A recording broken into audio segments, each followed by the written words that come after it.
രുചിയിടത്തിലേക്ക് സ്വാഗതം. ഇന്ന് ഞാൻ വ്യത്യസ്തമായൊരു വീഡിയോയുമായിട്ടാണ് വന്നിരിക്കുന്നത്. വിഷു വരുവാണ്. അപ്പോൾ വിഷുക്കണി ഒരുക്കണം. എങ്ങനെയാണ് ചിട്ടയായിട്ട് ആചാരപൂർവ്വം വിഷുക്കണി ഒരുക്കുന്നതെന്നുള്ള വീഡിയോ ആണ് ഞാൻ കാണിക്കാൻ പോകുന്നത്. വിഷുവിന് തലേ ദിവസം തന്നെ നമ്മൾ വീടും പരിസരവും എല്ലാം അടിച്ചു വാരി വൃത്തിയാക്കിയതിന് ശേഷം പരിസരത്തുള്ള ചപ്പുചവറുകളൊക്കെ കൂട്ടി വൈകുന്നേരം ആകുമ്പോൾ അതൊന്ന് കത്തിക്കും.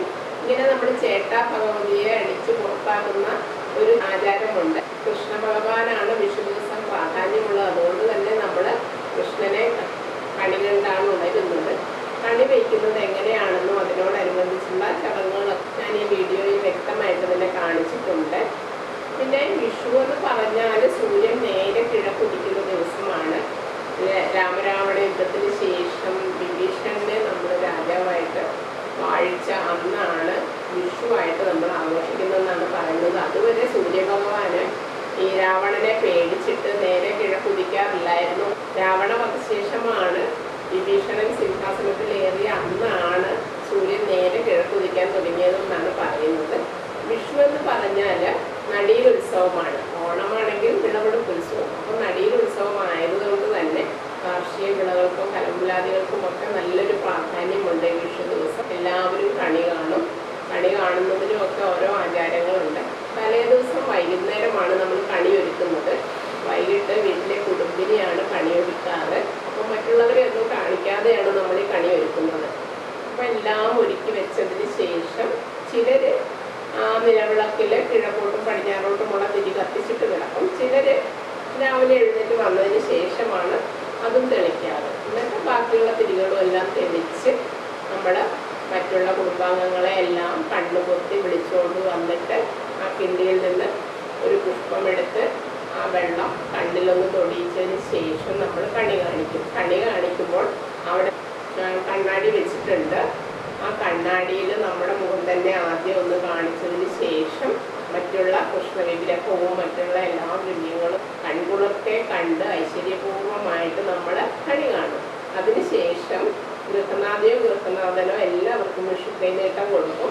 വിഷുക്കൈനീട്ടം കൊടുക്കുമ്പോഴേക്കും ആ വിഷുക്കൈനീട്ടം നമുക്ക് ഒരു വർഷം വരെ എവിടെയെങ്കിലും അലമാരയിലോ എവിടെയെങ്കിലും സൂക്ഷിച്ച് വയ്ക്കാം. ഈ വിഷുക്കൈനീട്ടം സ്വീകരിക്കുന്ന സമയത്ത് നമ്മൾ ഓം ക്ലീം കൃഷ്ണായ നമഃ എന്ന മന്ത്രം ഉരുവിട്ടുകൊണ്ട് വേണം നമ്മൾ വിഷുക്കൈനീട്ടം സ്വീകരിക്കാൻ. അതായത് ഈ വിഷുക്കൈനീട്ടം സ്വീകരിക്കുന്ന ആൾക്കും ഇത് കൊടുക്കുന്ന എനിക്കും സർവ്വ ഐശ്വര്യങ്ങളും ഉണ്ടാവണമേ എന്നാണ് ഇതിൻ്റെ അർത്ഥം. അല്ലെങ്കിൽ നമുക്ക് ഹരേ രാമ ഹരേ രാമ ഹരേ കൃഷ്ണ ഹരേ കൃഷ്ണ എന്ന് പ്രാർത്ഥിച്ചിട്ടാണെങ്കിലും ഇത് വാങ്ങാവുന്നതാണ്. അപ്പം ഒരു വർഷം മുഴുവൻ നീണ്ടു നിൽക്കുന്ന ഒരു ഫലമാണ് വിഷുക്കണിക്കുള്ളത്. അങ്ങനെയൊക്കെയാണ് വിഷുവിൻ്റെ ഒരു ആചാരങ്ങൾ. എല്ലാവരും ഗംഭീരമായിട്ട് തന്നെ വിഷുക്കണിയൊക്കെ ഒരുക്കുക.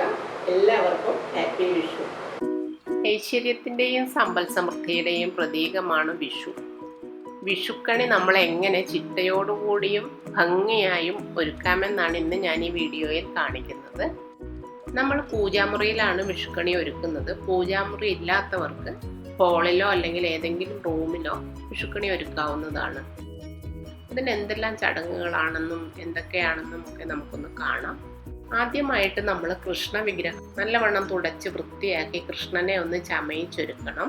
ആടയാഭരണങ്ങളും ചന്ദനവും ഒക്കെ തൊടിയിച്ച് ഒരു പീഠത്തിൽ മഞ്ഞപ്പട്ടിട്ടതിന് ശേഷം അതിൻ്റെ മുകളിലായിട്ട് നമ്മൾ കൃഷ്ണ വിഗ്രഹം വയ്ക്കുന്നു. ആദ്യം ചെയ്യേണ്ടത് അതാണ്. കൃഷ്ണ വിഗ്രഹം നമ്മൾ പീഠത്തിൽ വയ്ക്കുമ്പോൾ പടിഞ്ഞാറോട്ട് ദർശനമായിട്ട് വേണം വയ്ക്കാൻ. നമ്മൾ കണി കാണുമ്പോൾ കിഴക്കോട്ട് തിരിഞ്ഞു നിന്ന് വേണം കൃഷ്ണനെ ദർശിക്കാനായിട്ട്. എത്രയും ഭംഗിയായിട്ട് നമുക്ക് ഭഗവാനെ ചമയിച്ചൊരുക്കാൻ പറ്റുമോ അത്രയും നന്നായിട്ട് തന്നെ ചമയിച്ചൊരുക്കണം. വിഗ്രഹമില്ലാത്തവർക്ക് ഫോട്ടോയാണെങ്കിലും വയ്ക്കാവുന്നതാണ്. ഇപ്പോൾ നമ്മൾ കൃഷ്ണ വിഗ്രഹം പടിഞ്ഞാറോട്ട് തിരിച്ചു വെച്ചു. ഇനി നമുക്ക് ഇതിന് മുന്നിലായിട്ട് മഞ്ഞപ്പട്ടിട്ടതിന് ശേഷം നിലത്ത് വയ്ക്കണ്ട എന്ന് വിചാരിച്ചിട്ടാണ് അതിന് മുകളിൽ ഒരു ഓട്ടുരുളി വയ്ക്കാം. ഉരുളിയിൽ ആദ്യം തന്നെ നമ്മൾ ഉണക്കലരിയാണ് നിറയ്ക്കുന്നത്. ചിലർ നെല്ലും അരിയും കൂടി നിറയ്ക്കുന്നവരുമുണ്ട്. ഇനി നമുക്ക് കണിയുടെ ഏറ്റവും പ്രധാന ഐറ്റമായ കണി വെള്ളരി വയ്ക്കാം. നല്ല സ്വർണ്ണ നിറത്തിലുള്ള വെള്ളരി കിട്ടുവാണെങ്കിൽ അതാണ് എടുക്കേണ്ടത്. ഇത് ഐശ്വര്യപ്രദമായിട്ട് നമ്മൾ കണി കാണേണ്ട ഒരു പ്രധാന ഇനമാണ്. പിന്നെ നമുക്ക് ഗണപതിയുടെ ഇഷ്ട ഭക്ഷണമായ ചക്ക വയ്ക്കാം. സുബ്രഹ്മണ്യന് ഏറ്റവും പ്രധാനപ്പെട്ട മാങ്ങ വയ്ക്കുക. ഇതൊക്കെ കണിയുടെ പ്രധാന ഐറ്റങ്ങളാണ്. ഇനി ഉണ്ണിക്കണ്ണന് ഏറ്റവും ഇഷ്ടപ്പെട്ട കദളിപ്പഴം കിട്ടുവാണെങ്കിൽ അത് വയ്ക്കണം. ഞാനിപ്പോൾ കദളിപ്പഴം കിട്ടിയിട്ടില്ല, വേറെ പഴമാണ് വെച്ചിരിക്കുന്നത്. അങ്ങനെ നിങ്ങൾക്ക് മറ്റു ഫലമൂലാദികളൊന്നും കിട്ടിയില്ലെങ്കിൽ തന്നെ ഇത്രയും ഐറ്റം വെച്ച് കഴിഞ്ഞാൽ നമ്മുടെ കണി ഗംഭീരമായി. ഇനി നമുക്കൊരു പഴുത്ത മാങ്ങ കൂടി വയ്ക്കാം.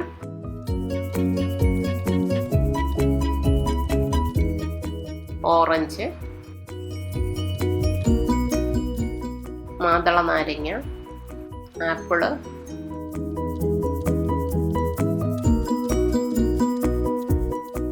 പടവലങ്ങ, നാരങ്ങയും നെല്ലിക്കയും. ഇത് ലക്ഷ്മി ദേവിക്ക് വേണ്ടിയിട്ടാണ് വയ്ക്കുന്നത്.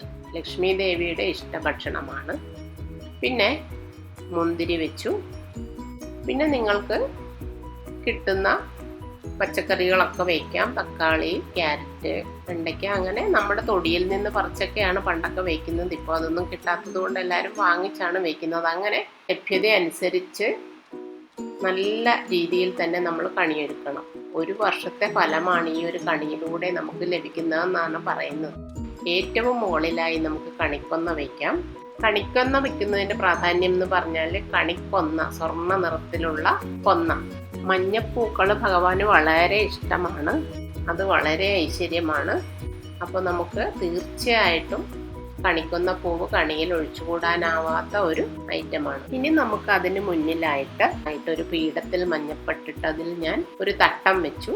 അതിനുശേഷം നിലവിളക്ക് വെച്ചു. നിലവിളക്കിൽ നമുക്ക് എണ്ണയോ നെയ്യോ ഒഴിക്കാം. എണ്ണ നല്ലെണ്ണയാണ് നല്ലത്, അതാണ് ഐശ്വര്യം. നമ്മൾ വീടുകളിൽ വിളക്ക് കത്തിക്കുമ്പോഴാണെങ്കിലും നല്ലെണ്ണ ഒഴിച്ച് വിളക്ക് കത്തിക്കുക, അല്ലെങ്കിൽ നെയ്യ് ഒഴിച്ച് കത്തിക്കുക. അത് രണ്ടുമാണ് ഏറ്റവും ഐശ്വര്യം. അല്ലെങ്കിൽ പിന്നെ വെളിച്ചെണ്ണയും നല്ലെണ്ണയും കൂടി മിക്സ് ചെയ്ത് നമുക്ക് കത്തിക്കാം. 5 തിരി, 7 തിരി മുതലായവയാണ് ഐശ്വര്യ ലക്ഷണം. അപ്പോൾ ഞാനിവിടെ 5 തിരിയാണ് ഇട്ടിരിക്കുന്നത്. ഇനി നമ്മളൊരു കിണ്ടി എടുത്തിട്ട് അതിൽ ശുദ്ധമായ വെള്ളം നിറയ്ക്കണം. വാലറ്റ തെക്കോട്ട് ഒരിക്കലും തിരിച്ചു വയ്ക്കരുത്. ഇനി ആ വെള്ളത്തിനകത്ത് നമുക്ക് വെള്ള പുഷ്പങ്ങൾ ഇടാം. ഈ പുഷ്പം വെള്ളത്തിൽ മുക്കി കണ്ണിൽ നിന്ന് നനച്ചതിന് ശേഷമാണ് നമ്മൾ കണി കാണുന്നത്. ചന്ദനത്തിരിയോ കർപ്പൂരമോ ഒക്കെ വയ്ക്കാം. ഇനി ഒരു വൃത്തിയായ തട്ടം എടുത്തിട്ട് അതിനകത്തേക്ക് നമുക്ക് നെല്ല്, അരി, കുങ്കുമം, കൺമഷി,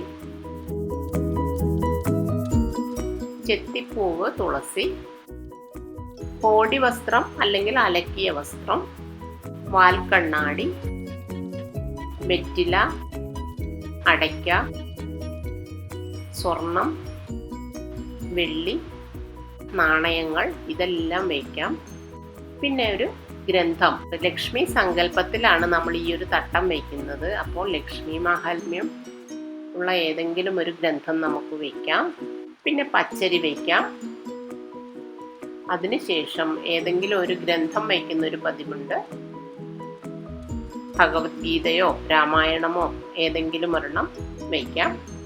ഇനി ഞാനൊരു തിരുവുടയാടയും കണ്ണാടിയും വയ്ക്കുന്നുണ്ട്. ആറന്മുള കണ്ണാടിയൊന്നും എൻ്റെ കയ്യിൽ ഇല്ലാത്തതുകൊണ്ട് ഞാൻ സാധാരണ കണ്ണാടിയാണ് വയ്ക്കുന്നത്. സ്വന്തം പ്രതിബിംബം നമ്മൾ ഈ കണ്ണാടിയിൽ കണ്ടതിന് ശേഷം വേണം നമ്മൾ കണ്ണനെ കണി കാണാനായിട്ട്.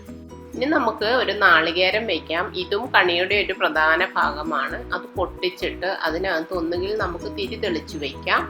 ചിലര് അരിയും നെല്ലും കൂടി കിഴി കെട്ടിയിട്ട് വയ്ക്കും. ചിലര് തിരി ഉണ്ടാക്കി അതിനകത്ത് വെച്ചിട്ട് അത് എണ്ണയൊഴിച്ച് കത്തിച്ചു വയ്ക്കും. ഞാനിവിടെ നാണയമാണ് ഇടുന്നത്. അങ്ങനെയും നമുക്ക് ചെയ്യാം. നാളികേരം പൊട്ടിച്ചിട്ട് അതിനകത്ത് നാണയം ഇട്ട് വയ്ക്കുക. ഏത് രീതിയിൽ വേണമെങ്കിലും നമുക്ക് കണിയൊരുക്കാവുന്നതാണ്. ഇത്രയും കാര്യങ്ങളാണ് നമ്മൾ തലേദിവസം രാത്രിയെ ഒരുക്കി വയ്ക്കുന്നത്. വിളക്ക് തെളിക്കുന്ന കാര്യം പറയുവാണെങ്കിൽ ചിലരൊക്കെ 2 തിരി കിഴക്കോട്ടും പടിഞ്ഞാറോട്ടും ഉള്ളത് തലേദിവസമേ സന്ധ്യയ്ക്ക് കത്തിച്ചു വെച്ചിട്ടാണ് രാവിലെ വീട്ടമ്മ എണീറ്റ് വന്ന് കണി കാണുന്നത്. ചിലര് രാവിലെ എഴുന്നേറ്റതിന് ശേഷമാണ് എല്ലാ തിരികളും തെളിക്കാറ്. പുലർച്ചെ 4:30ക്കും 4:45നും ഇടയ്ക്ക് കണി കാണുന്നതാണ് ശുഭം.